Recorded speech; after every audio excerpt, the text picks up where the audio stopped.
Mr. Nelson Mandela will, within seconds appear, and that will be the moment the world has been waiting for. There's Mr. Mandela, Mr. Nelson Mandela, a free man taking his first steps into a new South Africa. Mrs. Winnie Mandela next to him, waving to the crowds, hand in hand. They leave the Victor Verster prison. When Nelson Mandela walked free after 27 years in prison, the world expected anger. Instead, he greeted his former guards with a smile. That single moment of grace earned him a kind of respect that no chains could ever take away. Respect is the invisible currency that shapes every part of our lives, who we follow, who we love, and who we remember. And here's the truth: it doesn't only live in history books. It happens every day in classrooms, offices, and living rooms. It often begins in the first few seconds someone sees you. Imagine walking into a room. You haven't said a word, yet judgments are already forming. Your posture, your eyes, the way you move, they're broadcasting signals, whether you realize it or not. First impressions work like the opening scene of a film. If you lose the audience there, it's hard to win them back. Open posture, relaxed shoulders, steady eyes, these tiny cues are ancient. For thousands of years, people have scanned bodies for signs of safety, strength, and leadership. If you want respect, your first move isn't speaking, it's standing. Once your body sets the stage, the next thing people notice isn't your message, it's your voice. Before microphones or speeches, tribes followed those who spoke with calm strength. Today, the science is the same: lower pitch, steady rhythm, clear pauses. These simple choices can flip a listener's brain from doubt to trust in seconds. The right voice doesn't just share information, it commands attention. Think of a teacher who quiets a noisy classroom with nothing but posture and a calm "good morning," or a coach who rallies a team with a single steady look. These moments stick because the signals are clear, no extra words needed. But even the strongest voice falls flat without something deeper: confidence. Not the loud kind, the steady kind. We instinctively trust the calm hand in a storm, not the one that trembles. Controlled movements, words that match actions, and ease with silence all tell the brain this person knows what they're doing. Respect follows that signal almost automatically. In 2006, researchers at Princeton flashed faces to volunteers for a tenth of a second, less than a blink. Despite this split-second exposure, people formed opinions about trustworthiness and competence. This quick judgment instinct once kept our ancestors alive. It never disappeared. First seconds matter because they shape the doorway to everything that follows. Across cultures, those doorways look different. In Japan, a bow carries centuries of meaning. A shallow angle shows casual respect. A deep bow can apologize or honor. In the Middle East, offering coffee before a conversation quietly says, "You are welcome and safe here." Among the Maori of New Zealand, two people greet by pressing their foreheads and noses together. In a hongi, a moment of shared breath that signals deep mutual respect. And in many African communities, elders are greeted first, honoring wisdom and age. These rituals may vary, but the psychology beneath them is shared. Every culture develops its own respect, signals behaviors that say, "I see you, I value you, I honor the rules of our group." Learning them is like learning a language. It opens doors. When those signals are missed, the results can be costly. In 2011, a young American executive flew to Japan to finalize a major partnership. He greeted the company president with a firm handshake, loud enthusiasm, and unwavering eye contact. Exactly what he'd been taught showed confidence.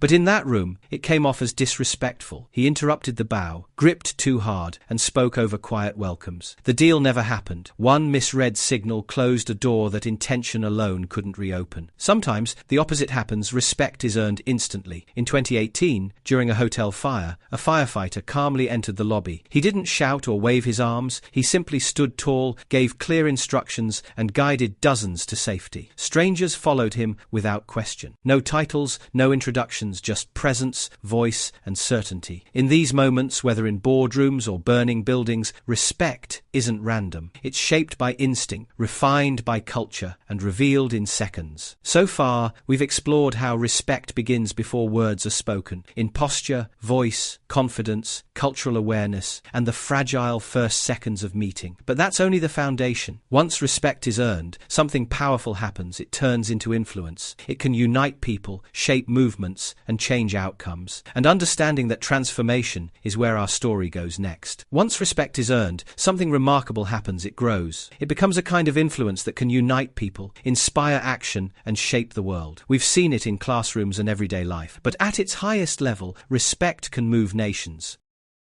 In 1963, more than 250,000 people gathered at the Lincoln Memorial to hear Martin Luther King Jr. speak. No special effects, no grand staging, just presence, a steady voice, and a vision that reached across generations.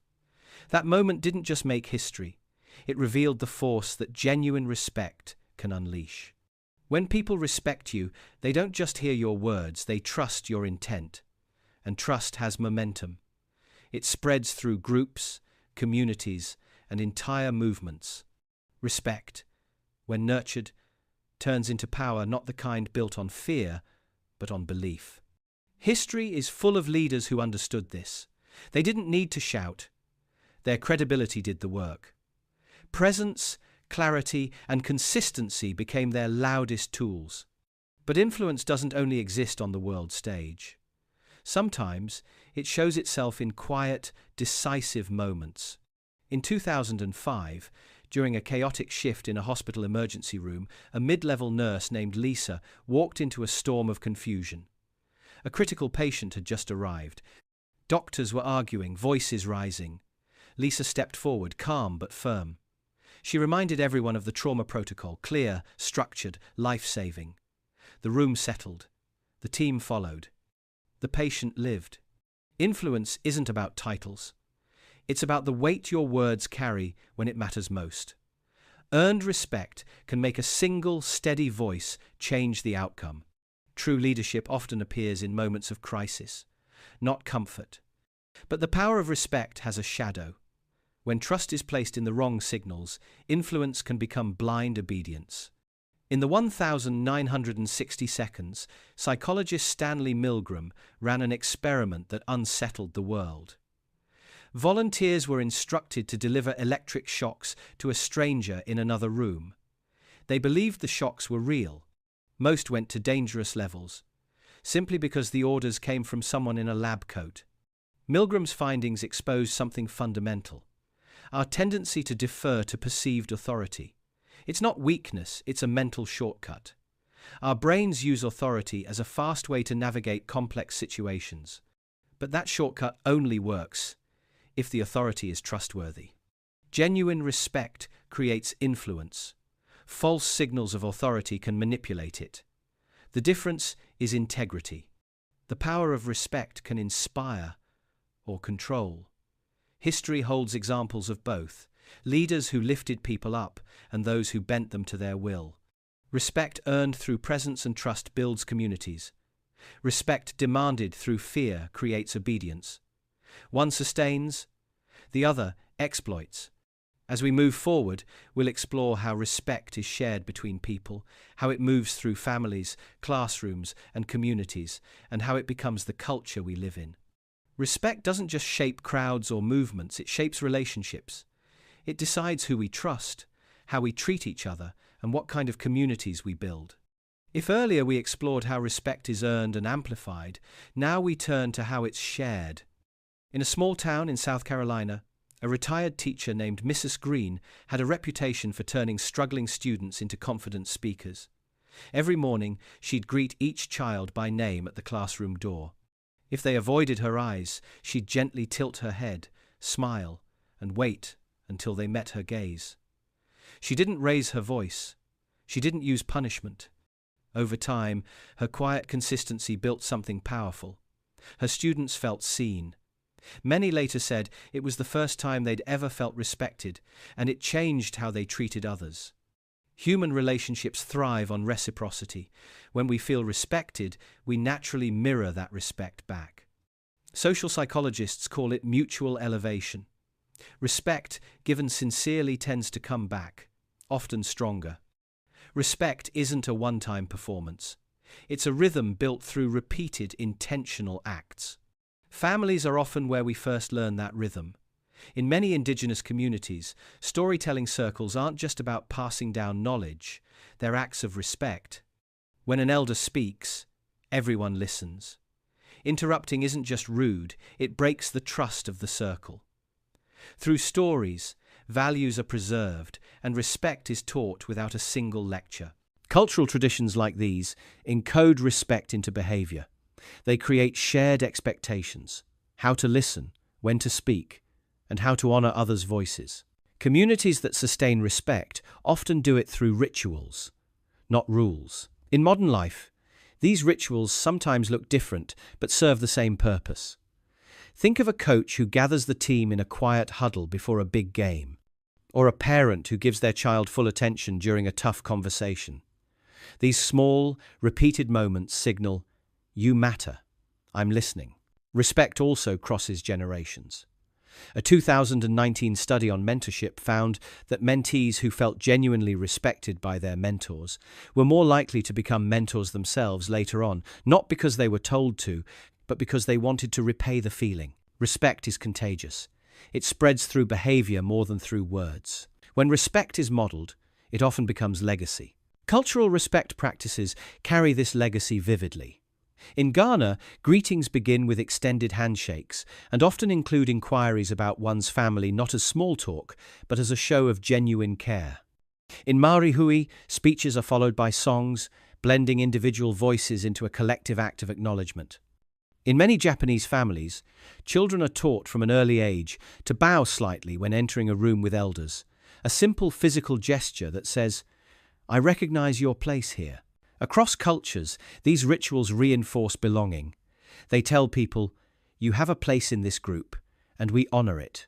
While the gestures vary, the emotional message is universal. Sometimes, the power of respect appears in unexpected places. In 2014, during a severe flood in a small village in India, a teenage boy named Arjun organized a human chain to help elderly neighbors cross rising waters. He wasn't the oldest, the strongest, or the most experienced, but his clear instructions, calm tone, and refusal to leave anyone behind earned the community's trust instantly. Months later, villagers still referred to him as the boy we followed. Acts of respect build social bonds quickly in moments of shared challenge.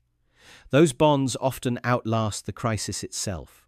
When respect is practiced collectively, it becomes community strength. Respect doesn't only live in speeches or gestures, it lives in the spaces between people, in how we listen, how we greet, how we stand beside one another in hard moments. These human connections carry respect forward through families, classrooms, and cultures. And when shared respect endures, it shapes something bigger than influence. It shapes identity. Respect isn't just about moments. It's about what lasts after those moments pass. It shapes how we remember people, how we build culture, and how we leave our mark on the world.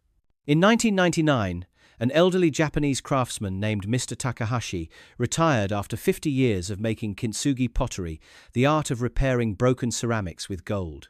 At his farewell gathering, he didn't give a speech. He simply placed a cracked bowl he'd repaired decades earlier on the table and said, "Respect is like this. It holds the broken pieces together." The room fell silent. His apprentices later said that image guided their work more than any instruction manual ever could. Legacies aren't built by authority alone. They're built by the quiet, repeated actions that earn respect over time. People remember how you treated others more than how loudly you spoke. True respect becomes part of culture when it's modeled consistently, not declared occasionally. Throughout history, artists, scientists, and thinkers have used respect to push boundaries. Albert Einstein was revered not only for his intellect, but for his humility. He often credited collaborators publicly, even when he could have taken sole credit. Maya Angelou's poetry carried a respect for lived experience that continues to inspire generations. Architects, musicians, inventors, many leave legacies not because they demanded respect, but because they gave it freely to the people and ideas around them.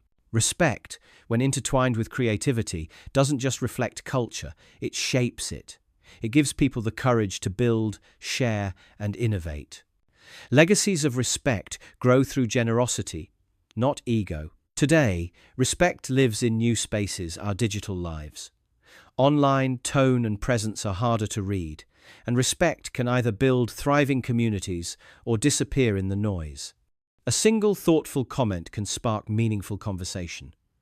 A careless one can derail trust instantly.